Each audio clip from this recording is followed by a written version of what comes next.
חודש אלול, יש לי בקשה.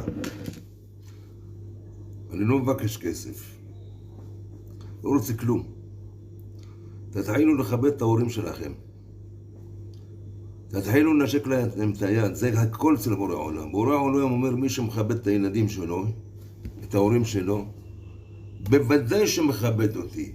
אפילו שהוא לא רואה אותי והוא יודע שאני נותן להם את הנשמה, הוא מכבד אותי.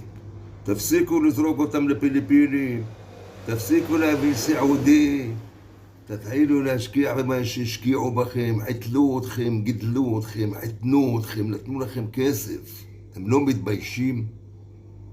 אתם לא הולכים לבקר את האמא שלכם בבית חולים.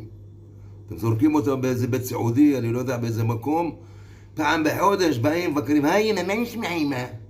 בושה וחרפה. בושה וחרפה. איך אתם שולחים את ההורים שלכם בידיים של גויים שירביצו להם? אתם רוצים, יש לכם אמונה, אה? כבד אביך ואת אמך למען יאריכון ימיך.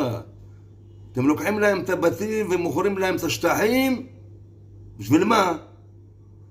מחכים שימותו אפילו לפעמים. גועל נפש.